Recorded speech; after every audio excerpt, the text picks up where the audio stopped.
I turned 19 a few months ago, but this part of the story starts the year before, when I was still living at home and trying to keep my head down. Back then, most of my days were pretty simple. I worked weekends at a small bakery near our house, and on school days I picked up a couple of evening shifts at the community center. I liked the routine. I liked having my own money, even if it never felt like much. Most mornings, I'd be the first one awake. I'd make coffee quietly, pack my lunch, and try not to think too hard about how everyone else seemed to move through life without worrying about being in the way. My brother, Matt, had always taken up more space than the rest of us combined. Loud, comfortable, sure he'd be supported no matter what. I didn't hate him. It was just how things worked in our family. I tried not to let it get to me. I focused on school, kept my grades steady, did the chores no one asked me about. When my 18th birthday got close, I remember feeling a quiet sort of hope. I wasn't expecting anything huge, just something that felt like mine. In the weeks leading up to it, my mom kept mentioning a big celebration. My dad hinted that it would be memorable. I didn't push for details. I just tried to be helpful, cleaning, running small errands, staying out of the way when they seemed stressed. I thought they were trying to make the day special. Looking back, there were little signs I ignored, conversations that stopped when I walked into a room, my mom double-checking guest lists without showing me, my dad buying decorations that didn't look like anything I'd choose. I should have asked more questions, but I wanted to believe they were finally seeing me. And then the day came. Before I tell you what happened next, tell me something. What time is it where you are right now? And where in the world are you listening from? Most of my 17th year felt like a long stretch of early mornings and small routines. I didn't mind it. If anything, the predictability helped. I woke up before everyone else, usually around 5:30, and moved through the kitchen as quietly as I could. The house always felt heavier at that hour, like it was still deciding whether to wake up. I'd make coffee, pack whatever I needed for the day, and check the bus schedule even though it never changed. At the bakery, the air always smelled faintly sweet, even before the ovens were fully on. My job wasn't glamorous.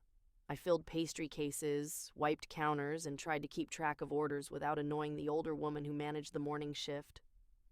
She wasn't unkind, just brisk.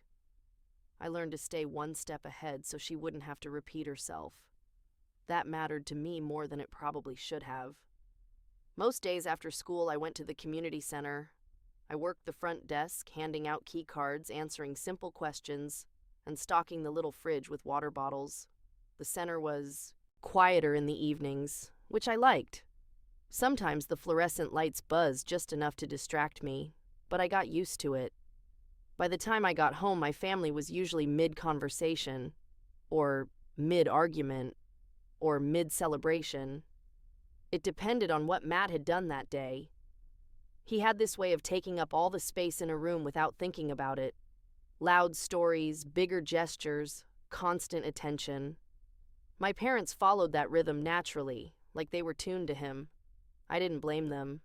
I just tried to move around the edges of things without drawing attention. There were little moments that reminded me where I stood. One afternoon, I'd planned to meet a friend after work. I'd told my mom about it earlier in the week, but when I got home, she was standing by the door, keys in hand, saying, "Honey, can you take Matt to his practice? Your dad and I are running late." I reminded her about my plans as gently as I could. She frowned like she was trying to place a vague memory, then said, "Oh, well, your friend will understand. Matt really needs a ride." I nodded and texted my friend an apology before grabbing the keys. Small things like that didn't feel worth arguing about. I got so used to adjusting that I barely noticed how automatic it became. If Matt needed something, the rest of us moved around him. It wasn't malicious. It was just the way our family worked. I tried to focus on the things I could control. My grades were decent. I saved most of my paychecks, even if it was slow going. I didn't talk much at home unless someone asked me a direct question.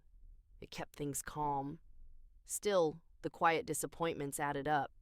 There were times when I'd come home excited about a test score or something nice a customer said to me, and I'd start telling my parents, only for Matt to burst in with news about some tournament or plan he'd made. The conversation always shifted in his direction, and mine disappeared without anyone noticing. I learned to shrug and say I'd tell them later, even though later never came. As my 18th birthday approached, my parents started talking about a big celebration. My mom mentioned it offhand one night while I was helping her peel carrots. She said it like it was obvious, like she'd been planning it for months. My dad chimed in from the living room, calling it a milestone worth doing right. I smiled and nodded, even though I wasn't sure what doing it right meant to them. I didn't expect much, but the idea of a party, something where people would come for me, brought this small, cautious warmth. I kept it private, though. I didn't want to seem too hopeful. Over the next couple of weeks, small hints popped up that didn't quite match my taste. My mom bought a pack of bright red streamers. I've never liked red. She knows that, but when I mentioned it gently, she waved it off and said the store was low on options. Then I noticed she was making a guest list without asking me about anyone. Names I barely recognized. Relatives I hadn't spoken to in years. No friends from school or the bakery. When I asked about inviting a couple of people, she said, "Let's keep it simple this time. Family first." I let it go, though something tightened in my chest. A few days later, I overheard my dad on the phone talking about renting extra seating. He laughed and said, "Yeah, it's going to be a big one." When he saw me standing near the hallway, he gave a quick smile that didn't quite reach his eyes. "Just party stuff," he said before walking away. Nothing was wrong exactly, but everything felt slightly off-center, like I was watching plans form around me that I wasn't really part of. Still, I kept telling myself it would be fine. Maybe they were stressed, or maybe they wanted to surprise me. I tried to stay helpful, taking out trash without being asked, running errands, keeping the house tidy, because it felt like my way of contributing to whatever they were building. Every now and then, the worried part of me wondered if the celebration they were planning didn't actually fit who I was. But I pushed that thought aside. It was easier to believe they knew me better than they usually acted like they did. I held on to that small bit of hope, even when the details around me didn't quite line up. I didn't want to assume the worst. Not yet. A few days before the party, I came home earlier than usual from the community center. My shift had been cut short because one of the evening classes was canceled. The house was unusually quiet when I unlocked the door, but I could hear my parents' voices drifting from the dining room. They were speaking in low tones, the kind they used when they were focused. I set my bag down carefully and walked toward the kitchen. I wasn't trying to eavesdrop. I just didn't want to startle them. "We'll need Matt there early," my dad said. "Right. And I still need him to help with the speakers," my mom replied. "He said he can get his friends to manage the music." I paused near the hallway wall, unsure if I should walk in or back away. They kept talking like I wasn't even part of it. My dad listed off things: tables, chairs, the cake pickup, decorations.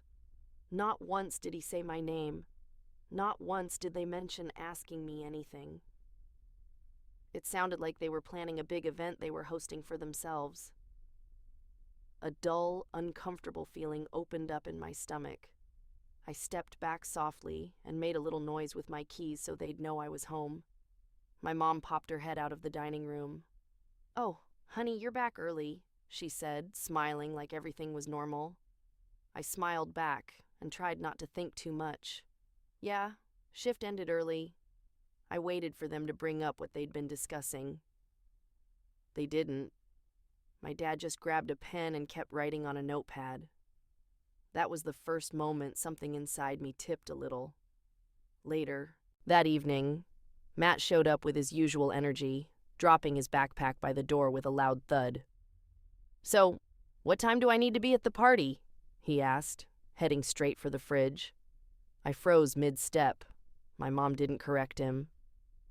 "Probably around noon," she said. "There's a lot to set up." He nodded like that made perfect sense. "Cool. I'll text the guys." I waited for her to say something like, "It's her party," or even something neutral. But she didn't. My dad didn't either. They both talked to him like he was the one being celebrated. I tried to tell myself I was reading too much into it. Sometimes people word things weirdly. Sometimes parents get distracted. Still, the way my brother said the party, like it belonged to him, made something tighten in my chest. The next morning, before work, I walked into the living room where my mom was sorting through bags from the party store. She looked stressed, so I tried to help. I reached for a pack of napkins to start opening them. She quickly put her hand over mine. "Sweetie, don't worry about this. Matt already handled it." I blinked. "He handled napkins?" She gave a short laugh, not unkind but dismissive. "He organized all the supplies. He's been really on top of everything." I stood there with my hands still half raised, feeling awkward and out of place. "I can help," I said quietly. "It's fine," she insisted, waving me off. "You're easy.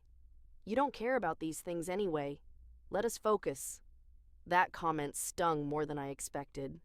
I didn't say anything back. I just nodded and stepped away, suddenly unsure what to do with myself. I ended up going to the bakery early just to avoid sitting around feeling useless. Throughout that day, her words repeated in my head. "You're easy. You don't care." Every time I tried to reason through it, I felt this small ache sitting in my chest. I'd never asked for anything big, and it seemed like that somehow turned into proof that I didn't want anything at all. At work, I tried to stay busy, filling pastry trays, sweeping behind the counter, restocking lids for the coffee cups.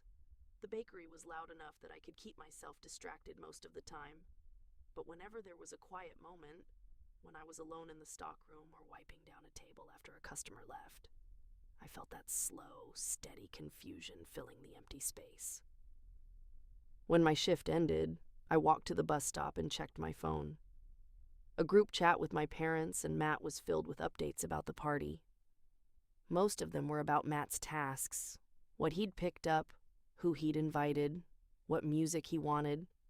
Not a single message asking what I liked or wanted. I stared at the screen until the bus pulled up. By the time I got home, I'd told myself to stop overthinking. Maybe they were just leaning on him because he had more free time. Maybe they were overwhelmed. Maybe it didn't matter who bought napkins or checked the speakers. But when I walked into the kitchen, my mom said, "Oh good, you're here.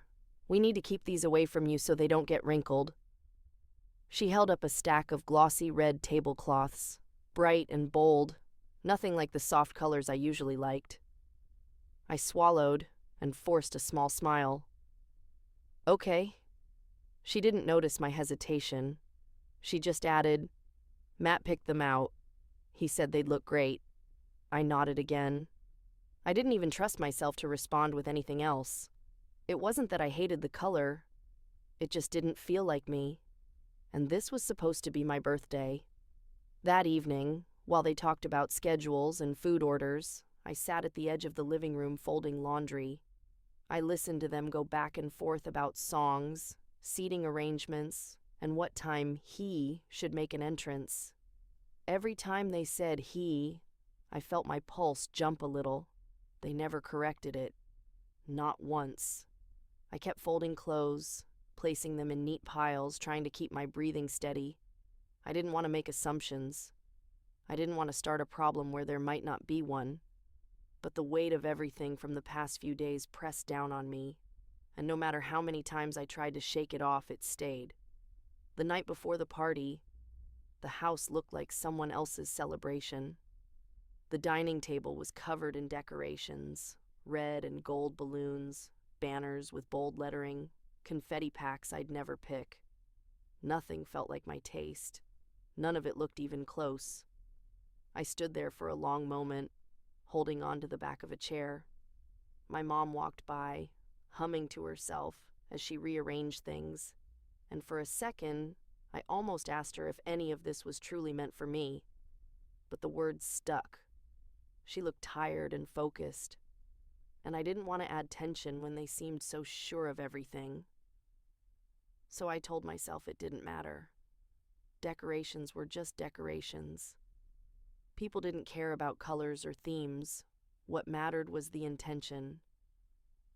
I tried to believe that. I went to bed early, reminding myself that maybe I'd understand everything better in the morning. But as I lay there staring at the ceiling, I felt this quiet, persistent unease settle in. It wasn't loud. It wasn't dramatic.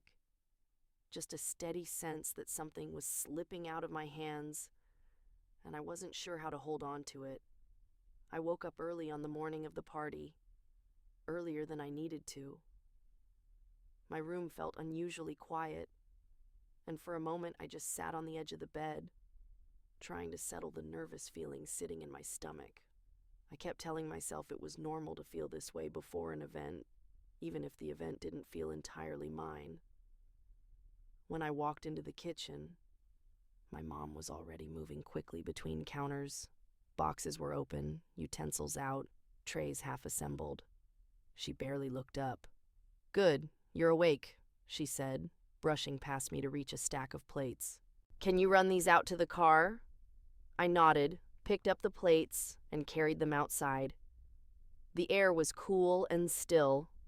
It felt better out there than in the buzzing chaos of the kitchen. Inside, my dad was digging through bags for something. "Where's the extra tape?" he asked without looking up. My mom didn't answer, already shifting to another task. I realized they were both speaking in short, clipped sentences like they'd been up for hours. I placed the plates in the car and walked back in. "Do you want me to help with anything else?" My mom waved a hand. "Just stay close. We might need you to run something inside." So I stayed close. Quiet, available, moving boxes from one spot to another as instructed. No one mentioned getting me ready or making sure I ate breakfast. I didn't push it. I just kept moving. Around mid-morning, my Aunt Carol arrived early. She always did that. She stepped inside with a warm smile and a tin of cookies. "Happy birthday, sweetheart," she said, pulling me into a quick hug. Her hug caught me a little off guard. It was the first direct acknowledgement of my birthday all morning. As she set the tin down, she lowered her voice. "The turnout is going to be big. Everyone's excited for, well, you know, the whole thing." I frowned. "What whole thing?" She gave me a puzzled look. "Matt's big redo?" "Your mom said it was like celebrating his 18 again, since the first one didn't go how he wanted." The room felt suddenly smaller. I blinked slowly, trying to make sense of her words. "Redo?" I asked, keeping my voice steady. She hesitated like she'd said something she shouldn't have. "Oh, well, maybe I misunderstood," she said quickly, patting my arm before turning toward the kitchen. My chest felt warm and cold at the same time. I stood there a moment, listening to the sound of my mom and dad moving around, their voices overlapping. None of it sounded like a misunderstanding. I slipped away to the living room and picked up my phone. I opened the group chat again, scrolling further back than I had before. Messages from relatives confirming plans. A couple saying, "Happy for Matt." Another asking, "So he really gets to celebrate properly this time?" My throat tightened. I checked my private messages. One from a cousin I barely talked to.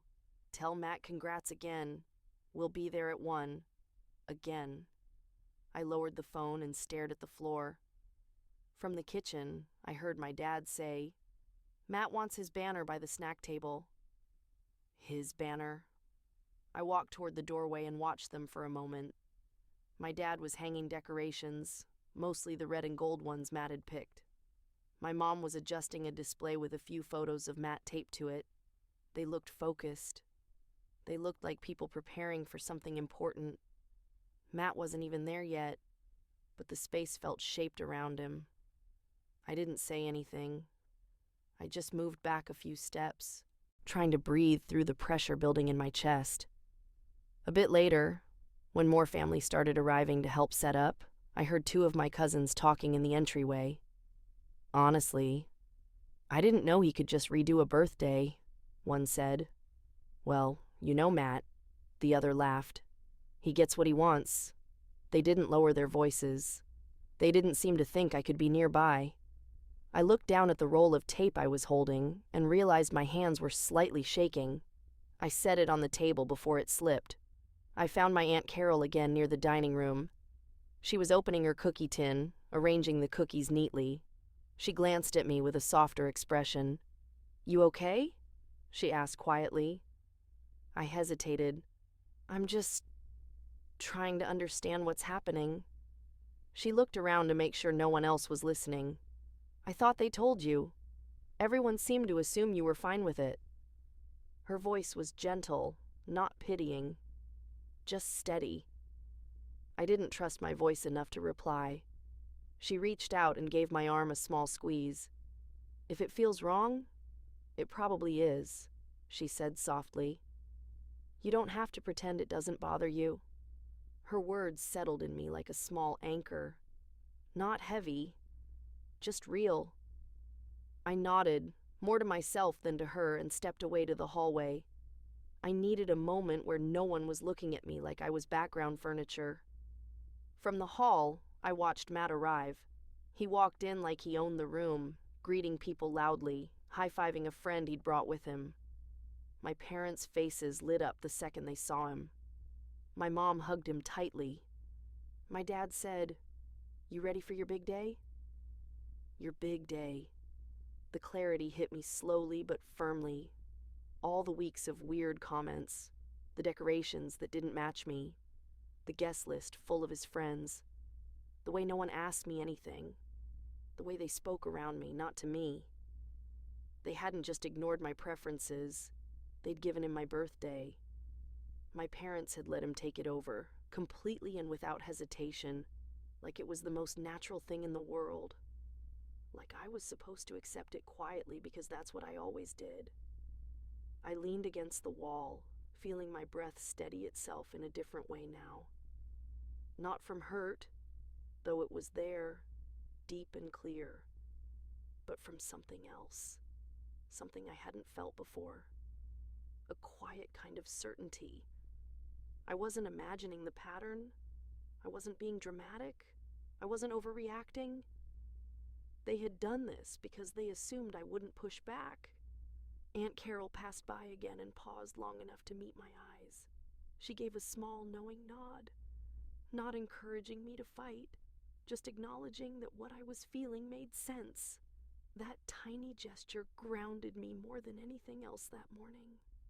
I looked back into the busy rooms filled with decorations I didn't choose, people I didn't invite, and a celebration that wasn't meant for me for the first time in a long time. I felt something shift inside me. Not loudly, not dramatically, but firmly. A decision forming, quiet and steady. I wasn't going to let this continue. When the party finally started, people filled the house faster than I expected. Shoes lined the entryway. Voices rose over each other. Someone turned the music up too loud before my dad told them to lower it, then raise it again, like he wasn't sure what the right volume was.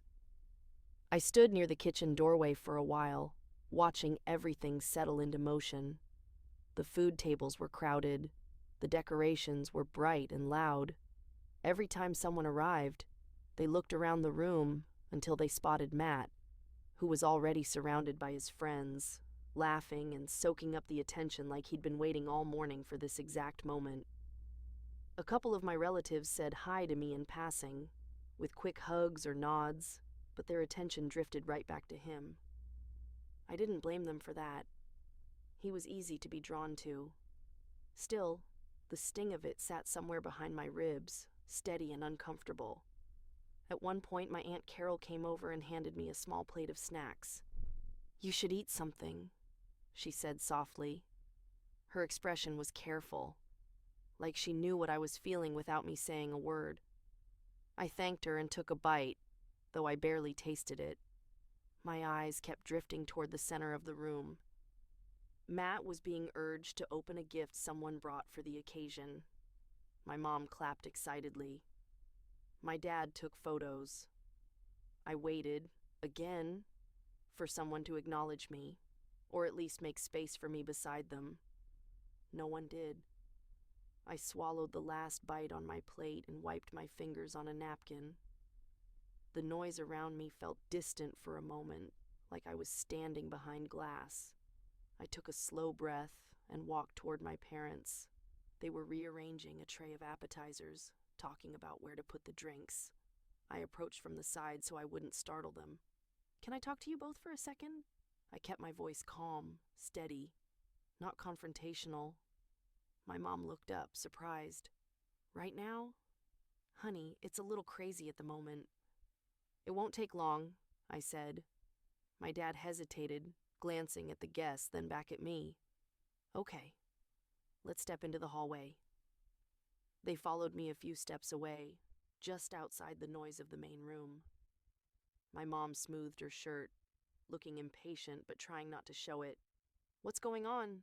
she asked. I met their eyes one at a time, my hands loosely clasped so I wouldn't fidget. "Was this ever meant to be for me?" My mom blinked.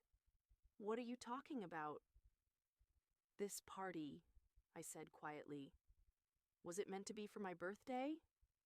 My dad let out a small sigh, like he'd been hoping I wouldn't ask that. "Sweetie, it is your birthday. Of course it is." "It doesn't feel like it," I replied. "The decorations, the people you invited, the way everyone's treating it, it feels like—" "It's for Matt." My mom shook her head quickly. No, you're misunderstanding. It's just that Matt got really involved in helping. He has more energy for this sort of thing." "That's not what I'm asking," I said, keeping my tone level. "Did you let him turn this into his celebration?" My dad straightened a little. "No one turned anything.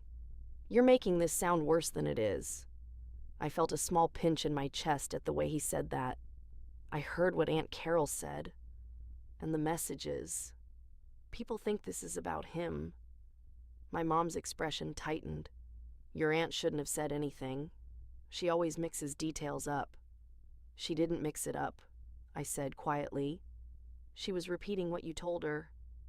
My mom opened her mouth, then closed it. She crossed her arms like she needed something to hold on to. "It was a miscommunication," she said. "Everyone kept asking what the theme was, and Matt offered ideas. We just went with what was easiest." I let her words sit for a moment. "You didn't ask me," I said. "Not once." My dad rubbed the bridge of his nose. "You never seem to care about these things. We didn't want to stress you out." "I do care," I said. "Just because I don't make a big deal out of things doesn't mean they don't matter to me." My mom exhaled loudly. "Honey, you're turning this into something huge. Look around. You have family here, food, decorations, a whole celebration. Can't you just enjoy it?" Something in me wavered, but I held steady. "It's not for me," I said again, softer this time. Right then, Matt walked over, noticing the three of us standing together. "What's going on?" he asked, smiling as if whatever we were talking about couldn't possibly be serious. My mom reached for his arm like she always did. "Your sister's upset about some details." Matt laughed lightly. "Details? Seriously? Come on, don't ruin the mood." I stared at him, not angry, just tired. "Did you tell people this was your redo of your 18th? He lifted his eyebrows, then shrugged. I joked about it. But everyone knows it's your birthday?" He glanced toward the living room. "And, why does it matter? A party's a party." My dad pointed at him. Exactly. My mom nodded. Yes, it doesn't have to be so strict. I felt their words land like tiny weights, one after another, each one pushing me a little further away from them. Matt rolled his eyes slightly. Look, if you want, I'll say something to people later. Like, hey everyone, happy birthday to my sister, or whatever. Is that what you need? My stomach tightened. The way he said whatever made the whole offer feel like an afterthought. This isn't about one announcement, I said. It's about the whole thing. It's about how easy it was for all of you to give this to him without thinking about me. My dad made a soft, frustrated sound. You're being emotional. I'm being honest, I replied. My mom placed her hand on her hip. We've done so much work for this. We've been planning for weeks. And now you're upset about, what, decorations, guest lists, themes? Matt laughed again, quieter this time. You're kind of killing the vibe. I looked at him for a long moment. This isn't about a vibe. He shrugged, clearly ready to go back to his friends. Well, if you want to be mad, be mad. But don't drag us into it. This is supposed to be fun. That was the moment something inside me shifted completely. Not a dramatic snap. Just the quiet confirmation of something I already knew. They weren't listening. They never had been. They were hearing noise, not words. I took a slow breath, letting it settle me. Okay, I said. My mom blinked. Okay, what? Okay, I repeated. You're right. I don't need to drag anyone into anything. I stepped back from the three of them.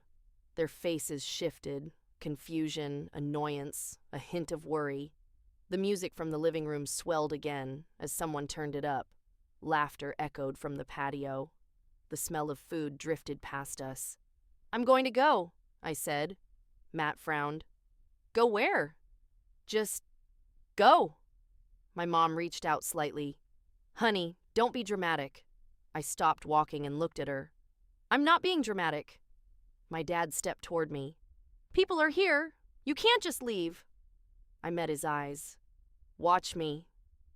I didn't raise my voice. I didn't rush. I just walked toward the front door.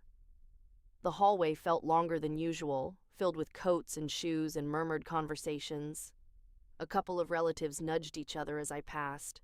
Someone whispered, Is she okay? I didn't answer. I grabbed my bag from the small hook by the door and slipped my shoes on. My hands were steady. My breathing was even. When I opened the door, the noise from inside softened behind me. Before stepping out, I glanced back once. My parents were frozen halfway down the hallway, unsure whether to follow or stay put. Matt was at the edge of the living room watching me like he couldn't decide if this was amusing or inconvenient. Their faces told me everything I needed to know.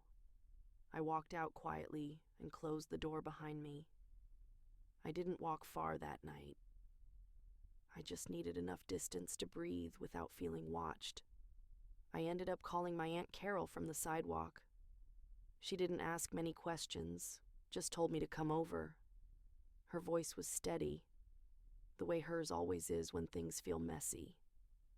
When I arrived, she had already pulled out a spare blanket and set it on the couch. She didn't push for explanations. She just handed me a glass of water and sat across from me while I tried to sort through the fog in my head. I remember feeling oddly calm, even though everything inside me was unsettled. I wasn't crying or shaking or angry. I just felt tired, like my body had finally reached the limit of pretending everything was fine. I told her the basics, not every detail, just enough that she understood why I left. She listened quietly, nodding at the right moments. At one point she said, I'm glad you walked out. Not in a triumphant way. More like she was relieved that I finally stopped disappearing into the background. I slept on her couch that night. The blanket smelled like laundry detergent, and the room was dim except for the small lamp she left on. I drifted in and out, waking every so often to the sound of distant cars. Each time, I felt a little less shaken. The next morning, she made oatmeal and left me to eat in silence. I appreciated that she didn't try to fill the air with advice. She knew I needed quiet more than anything. Later that day, my phone buzzed with messages from my parents. First from my mom. "Where are you? We're worried." Then, "You didn't have to storm out." A few minutes later, "We need to talk about your behavior." My dad's messages were shorter. "Call us." And then later, "This isn't like you." I stared at their texts for a long time without responding. I didn't know how to explain that leaving didn't feel dramatic. It felt overdue. I stayed with my aunt for 3 nights before going back home to get some clothes and school things. The house was quiet when I arrived. My parents waited in the living room. They had that look, tight expressions, like they were bracing for conflict. They asked why I left. I told them the truth, calmly, the same way I had confronted them at the party. They tried to defend themselves at first, saying I misunderstood, saying they were doing their best, saying I should have spoken up sooner. None of their explanations surprised me. I didn't argue. I just told them I needed space. For the next several weeks, I kept my distance. I stayed with my aunt most nights and only came home during the day to grab things or check my mail. My parents reached out often, their messages shifting between guilt and frustration. One day, my mom wrote, "We want you home." The next day, my dad wrote, "You're being unfair." I kept my replies short, not to punish them, just because I didn't have much energy left for long explanations they wouldn't hear anyway. School became my focus again. I threw myself into finishing assignments, studying, and keeping up with work at the bakery and community center. I saved almost every paycheck. I didn't have a clear plan yet, but I knew I wanted to move out on my own as soon as I could. By spring, I'd found a small studio apartment downtown. Nothing fancy, just a clean place with a single window that looked out over a parking lot. The rent was manageable if I worked enough hours. I remember carrying my first few boxes inside and feeling this quiet sense of relief settle into me. Not excitement, just relief. Over the months that followed, my relationship with my parents stayed strained. We talked occasionally, mostly surface-level things. They invited me to dinners, and sometimes I went, sometimes I didn't. They never fully acknowledged what happened, at least not in the way I needed, but they also didn't try to pull me back into old patterns. Maybe they finally understood something. Maybe they were just unsure of how to approach me now. I didn't analyze it too much. A year later, on the morning of my 19th birthday, I made myself coffee in my little kitchen and sat by the window. The air was cool. My apartment was quiet except for the hum of the fridge. I remember looking around the room and realizing how different my life felt. Walking out of that party had changed more than I expected. It wasn't a single moment that fixed everything. It was the first step out of a role I'd been stuck in for years, a role where being overlooked felt normal, and speaking up felt like an inconvenience. That year taught me how to set boundaries, not loud ones, just steady ones. I learned how to say no without apologizing, how to tell people when something mattered to me, and how to choose environments where I didn't have to shrink to make room for someone else. I wasn't angry anymore. I wasn't resentful. I just felt done with living small. When my phone buzzed that morning, it was my mom texting, "Happy birthday. We love you." She added a little heart emoji. It was simple, and for once it didn't feel heavy. I sipped my coffee and allowed myself to feel that quiet warmth. Not because everything was perfect, because it finally felt like my life belonged to me.